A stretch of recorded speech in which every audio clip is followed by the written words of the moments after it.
नमः शिवाय। दोस्तों, मेष राशि वाले जातकों का इस चैनल पे स्वागत है।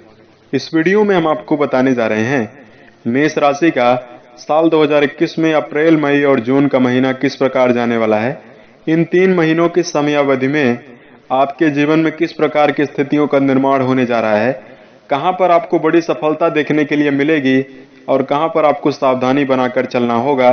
तो यदि आप मेष राशि के जातक हैं तो इस वीडियो को आप पूरा जरूर देखें। मेष राशि वाले जातकों के लिए ही यह राशिफल तैयार किया गया है। यह राशिफल आपकी चंद्र राशि के ऊपर आधारित है, तो आप इसे इसी आधार पर देखें। और इस राशिफल के दौरान हम मेष राशि वाले जातकों के जीवन के हर पहलू यानी कैरियर और व्यावसायिक जीवन, आर्थिक जीवन, पारिवारिक जीवन, प्रेम संबंध, स्वास्थ्य, एजुकेशन लाइफ, हर फील्ड के बारे में हमने आपको सटीक जानकारी दी है। तो राशिफल बताने से पूर्व यह देख लेते हैं कि इन 3 महीनों की समयावधि में आपकी राशि में किस प्रकार की ग्रह स्थिति बनी हुई है। उसके पश्चात हम आपको राशिफल बताएंगे। उसके पहले हम बात करें मेष राशि की, तो देखिए आपके राशि के स्वामी स्वयं मंगल देव हैं। मंगल देव को साहस, ऊर्जा और शक्ति का कारक ग्रह माना गया है। इसलिए मेष राशि वाले जातक ऊर्जा से भरे हुए उत्साही होते हैं, ऊर्जावान होकर किसी कार्य को करते हैं। ये चंचल और उग्र स्वभाव के होते हैं। अपनी जीवन में हमेशा अपनी शर्तों के अनुसार ये जीवन को जीना चाहते हैं। ये कुशाग्र बुद्धि के होते हैं, मेहनती होते हैं, धैर्यवान होते हैं। जीवन में इनकी अन्य राशियों की अपेक्षा मेष राशि में पेशेंस यानी धैर्य बहुत ज्यादा होता है। जब भी ये जीवन में कोई कार्य करते हैं तो बिना पूरा किए उस कार्य को जीवन में ये हार नहीं मान सकते हैं, ना तो पीछे हटते हैं। स्पष्टवादी होते हैं और स्पष्टवादी होने के कारण जीवन में अपने गुप्त शत्रु भी ये बना लेते हैं। जीवन में जब उत्साहित होकर ये कार्य करते हैं तो कठिन से कठिन कार्य को भी ये हंसकर पूरा करते हुए भी जाने जाते हैं। किसी भी प्रकार की चुनौतियों और प्रतिकूल परिस्थितियों में यदि ये फंस जाएं तो जल्दी बाहर निकलने के लिए सक्षम होते हैं, निकल आते हैं। वीडियो के अंत में हम इनकी कुछ कमियों के बारे में आपको जानकारी देंगे। क्योंकि मेष राशि वाले जातकों के बहुत सारे नकारात्मक कमेंट आते हैं कि गुरुजी हम बहुत परेशान अवस्था में हैं, तो हम आपको अंत में कुछ खास उपाय और इनकी कमियों के बारे में सटीक जानकारी देंगे, जिसको यदि आप पूर्ण रूपेण दूर करेंगे तो बेहतर संभावनाएं जीवन में जरूर बनेंगी। तो सबसे पहले बात करते हैं ग्रह स्थिति कैसे रहने वाली है। तो देखिए अप्रैल के महीने में सूर्यदेव मीन राशि में रहेंगे, उसके पश्चात मेष राशि में जाएंगे। मंगल वृष राशि में, बुध मीन राशि में, गुरु शनि मकर राशि में रहने वाले हैं। केतु वृश्चिक राशि में, राहु वृषभ राशि में रहेंगे। अगर आपके राशि में बात की जाए तो आपके राशि के 10th हाउस कर्म भाव में शनिदेव विराजमान है, गुरुदेव बृहस्पति के साथ विराजमान रहेंगे। 5 अप्रैल को गुरुदेव बृहस्पति आपके राशि से 10th भाव से निकलकर 11th हाउस यानी लाभ भाव में प्रभावी अवस्था में हो जाएंगे। अप्रैल की शुरुआत में आपके राशि में 3 ग्रहों की युति 12th हाउस में बन रही है, जिसमें सूर्य, बुध और शुक्र विराजमान है। आपके राशि में राहुदेव और मंगल देव आपके धन भाव में विराजमान है। आपके राशि में केतु अष्टम भाव में विराजमान होकर भ्रमण कर रहे हैं। तो ये ग्रहों की स्थिति अप्रैल की शुरुआत में आपकी राशि में रही। मेजर ग्रह जो हैं वो राशि परिवर्तन नहीं करेंगे। माइनर ग्रह यानी जिन ग्रहों का 1 माह में राशि परिवर्तन हो उनका राशि परिवर्तन होता रहेगा। तो आइए जानते हैं किस प्रकार की संभावनाएं बनने जा रही है। तो सबसे पहले बात करते हैं कैरियर और व्यावसायिक जीवन के लिहाज से। तो राशि से 10th भाव से इसके बारे में विचार किया जाता है।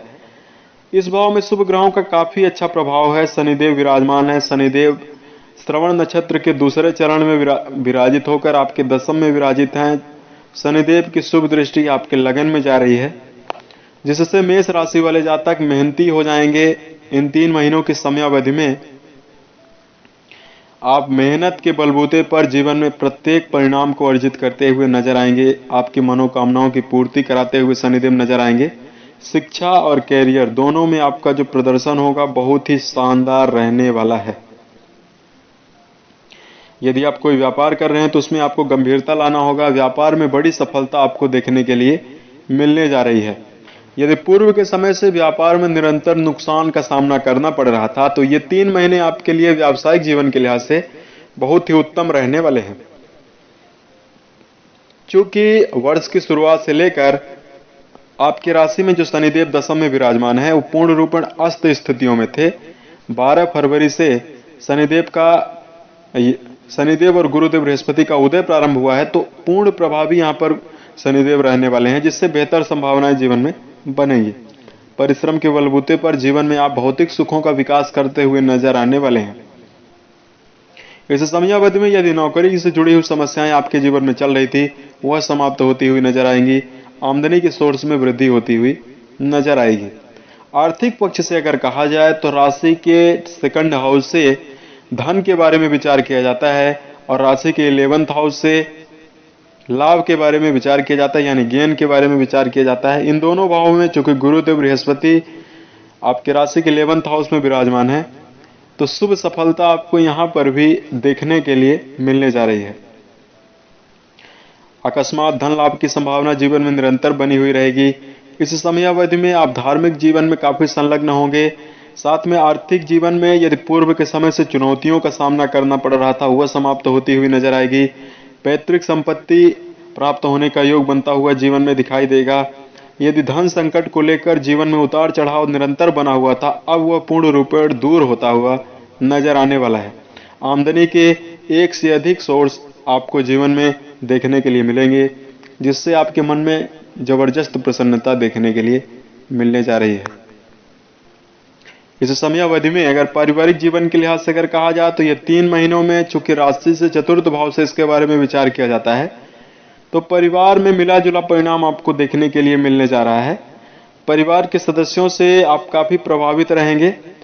एक और परिवार के सभी सदस्य आपसे घुले मिले हुए रहने वाले हैं, वहीं दूसरी ओर आपके क्रोध में अत्यधिक वृद्धि होगी और परिवार का माहौल आप खराब करते हुए भी जीवन में नजर आ सकते हैं। शनिदेव की सप्तम दृष्टि आपके राशि के चतुर्थ हाउस में जा रही है, जिससे परिवार में वाद विवाद की संभावना उत्पन्न होने की संभावना बन रही है। आपको यह सलाह दी जाती है कि परिवार की जिम्मेदारियों का आप पूर्ण रूपेण तो निर्वहन करें ही, परिवार में यदि कोई समस्या चल रही है तो आपको जरूर ध्यान देना चाहिए।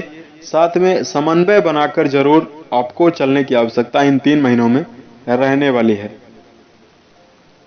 इस समयावधि में अगर स्वास्थ्य के लिहाज से अगर कहा जाए तो राशि से 6th हाउस से इसके बारे में विचार किया जाता है।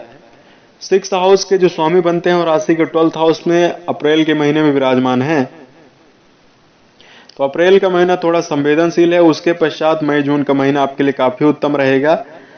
आपको स्वास्थ्य में सावधानी अप्रैल में बरतने की आवश्यकता रहने वाली है। मस्तिष्क में प्रॉब्लम, जुकाम, टाइफाइड, फेफड़ों में समस्या उत्पन्न हो सकती है। साथ में पेट से संबंधित समस्याएं जीवन में उत्पन्न होने की संभावना बन रही है। अपने जीवन में अपने आप को पूर्ण रूपेण चुस्त दुरुस्त स्फूर्तिवान बनाए रखने के लिए प्रत्येक दिन आपको सूर्योदय के पूर्व सोकर उठ जाना चाहिए और योग ध्यान प्राणायाम को अपनी दिनचर्या में जरूर ऐड कर लेना चाहिए। यदि आप ये करेंगे तो हर प्रकार की समस्याओं से आप दूर रहते हुए नजर आएंगे। हालांकि किसी भी ज्यादा प्रतिकूल परिस्थिति आपका सामना नहीं करना पड़ेगा। स्वास्थ्य में ज्यादा प्रतिकूल स्थितियां नहीं चल रही है। यदि आपको पूर्व में कोई बीमारी थी तो उसका आप एक्सपर्ट एवं डॉक्टर से आप जरूर राय ले सकते हैं। प्रेम और वैवाहिक जीवन के लिहाज से अगर कहा जाए तो ये 3 महीने चूंकि राशि से पंचम हाउस से इसके बारे में विचार किया जाता है। पंचम हाउस में गुरुदेव बृहस्पति की शुभ दृष्टि जा रही है, जिससे प्रेम संबंध आपका काफी मधुर बना हुआ रहेगा, समन्वय बना हुआ रहेगा। हर प्रकार की समस्याएं प्रेम जीवन से दूर होती हुई नजर आने वाली है। रिश्ते में एक अलग ही आनंद का अनुभव आप करते हुए नजर आने वाले हैं। राशि से पंचम हाउस से शिक्षा के बारे में भी विचार किया जाता है, तो इस भाव में शुभ ग्रहों का प्रभाव निरंतर बना हुआ है, जिससे शिक्षा आपकी काफी बेहतरीन और प्रभावी रहने वाली है। यदि पूर्व के समय से परीक्षा प्रतियोगिता में असफलता का सामना करना पड़ रहा था, अब उससे निजात देखने के लिए आपको जरूर मिलेगी। गुरुदेव बृहस्पति जो ज्ञान और धर्म के कारक माने जाते हैं, उनकी शुभ दृष्टि आपके राशि के शिक्षा भाव में जा रही है, जिससे शिक्षा के लिए यह 3 महीने बहुत ही उत्तम रहने वाले हैं। आपका मनोबल बढ़ा हुआ रहेगा, एकाग्रता में वृद्धि होगी और आपका जो प्रदर्शन होगा काफी शानदार रहने वाला है। वैवाहिक जीवन के लिहाज से अगर कहा जाए तो वैवाहिक जीवन के लिहाज से भी स्थितियां आपके जीवन में काफी श्रेष्ठ बनी हुई रहेंगी। हालांकि बीच बीच में आपके रिश्ते में अनबन की स्थिति और बहस की स्थिति उत्पन्न होती हुई रहेगी। चूंकि यहाँ पर राहु की दृष्टि भी जा रही है, आपके राशि के सप्तम भाव में गुरुदेव बृहस्पति और राहु दोनों की दृष्टियां जा रही है, जिससे मिला जुला परिणाम आपको वैवाहिक जीवन में देखने के लिए मिलेगा। अविवाहित जातकों के लिए स्थितियां श्रेष्ठ बनी हुई रहेंगी। अविवाहित जो जातक हैं उनके जीवन में विवाह के प्रस्ताव आ सकते हैं। विवाह के प्रस्ताव आने से मन में प्रसन्नता उत्पन्न होगी, क्योंकि गुरुदेव बृहस्पति जब राशि से तृतीय, पंचम और सप्तम 11th हाउस में जब गुरुदेव बृहस्पति विराजमान होते हैं तो विवाह होने की या विवाह के प्रस्ताव आने की प्रबल संभावना बनती है। तो गुरुदेव बृहस्पति राशि से 11th हाउस में विराजमान होकर गुरुदेव बृहस्पति पंचम और सप्तम दोनों भाव पर दृष्टि दे रहे हैं, जिससे वैवाहिक संबंध मधुर होगा और विवाह प्रस्ताव भी आते हुए नजर आएंगे। तो हाँ, मेष राशि वाले जातकों, जीवन साथी के साथ खुशनुमा पल आप जरूर बिताएं। समन्वय बनाकर जीवन में जरूर चलें। रिश्ते को आसानी से समन्वय पूर्वक आप जरूर निभाएं। अब आइए हम आपको बताते हैं कुछ खास उपाय जिसको करके आप बेहतर संभावनाओं का निर्माण जीवन के प्रत्येक क्षेत्र में कर सकते हैं। तो सबसे पहला आपको काम ये करना है, चूंकि मेष राशि ऐसी राशि है जो जातक सुनते सबकी हैं, हमेशा अपने मन की करते हैं, इसलिए आपको यह सलाह दी जाती है कि आप जीवन में अनुभवी और बड़े बुजुर्ग व्यक्ति का आशीर्वाद लेकर ही, उनकी राय को लेकर ही जीवन में आप जरूर चलें। क्योंकि आपको यह भी ध्यान देना है कि अपनी आत्मा और बुद्धि की कसौटी पर अनुभवी व्यक्ति की राय को जरूर लेना चाहिए। इससे बेहतर संभावनाएं जीवन में जरूर बनेगी। दूसरा सबसे बड़ा कारण है क्रोध। मेष राशि वाले जातकों को गुस्सा बहुत जल्दी आता है, जिससे अपने जीवन में कैरियर, परिवार और व्यवसाय सब में नकारात्मक स्थितियां उत्पन्न कर लेते हैं।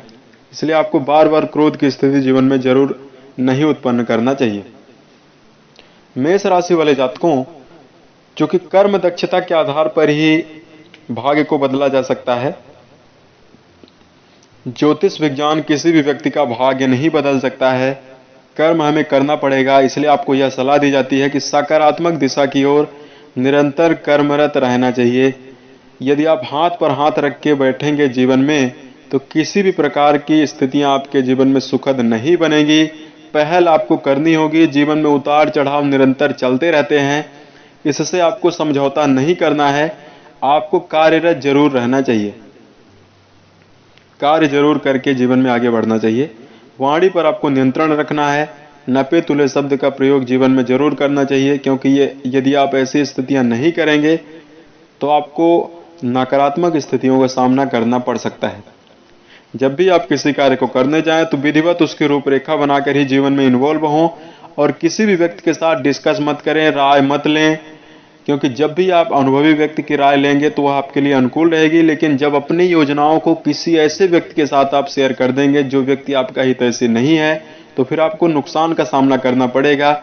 इसलिए अपनी गुप्त बातों को किसी व्यक्ति से शेयर करने से भी आपको जरूर बचना चाहिए। और कहा भी गया है कि बिना विचारे जो करे सो पाछे पछताए, काम बिगाड़ो आपनो जग में होता हंसाए। यदि बिना विचारे कोई कार्य किया जाता है तो बाद में पछताना पड़ता है। कार्य तो बिगड़ता ही है, जग में हंसी भी होती है। इसलिए जब भी कोई कार्य करें, रूपरेखा मेष राशि वाले जातकों जरूर बनाकर करें कि हमको क्या करना चाहिए, कहां पर कैसी स्थितियों का निर्माण करना चाहिए। धार्मिक दिशा में अगर उपाय की बात की जाए तो प्रत्येक दिन आपको भगवान सूर्य की आराधना करना, सूर्य देव को जल अर्घ देना, सूर्य नमस्कार करना उत्तम रहेगा। इससे विद्यार्थी वर्ग के मन में एकाग्रता उत्पन्न होगी और मन में प्रसन्नता उत्पन्न होगी, आपका मनोबल बढ़ेगा। सूर्य नमस्कार यदि आप प्रत्येक दिन करेंगे तो अच्छी संभावनाएं जीवन में जरूर बनेगी। कैरियर में चल रही चुनौतियां समाप्त होंगी। शनिवार के दिन छाया पात्र का दान करना चाहिए, या काली वस्तुओं का आप दान गरीब और असहाय व्यक्ति को, जरूरतमंद व्यक्ति को कर सकते हैं। जैसे चने की दाल, हल्दी, छाता, काले कपड़े का दान कर सकते हैं। काली उड़द है, इसका दान करना आपके लिए बहुत ही उत्तम रहने वाला है। प्रत्येक दिन हनुमान चालीसा का पाठ करना आपके लिए बहुत ही शुभ रहने वाला है। कुंडली विश्लेषण करवाने के उपरांत यदि आवश्यकता हो तो आप एक मूंगा रत्न जरूर धारण कर सकते हैं। उम्मीद है यह जानकारी आपको अच्छी लगी। यदि आप आने वाले समय में ज्योतिष, धर्म और राशिफल से संबंधित अन्य वीडियोज को आप देखना चाहते हैं तो इस चैनल से आप जुड़ सकते हैं। ओम नमः शिवाय।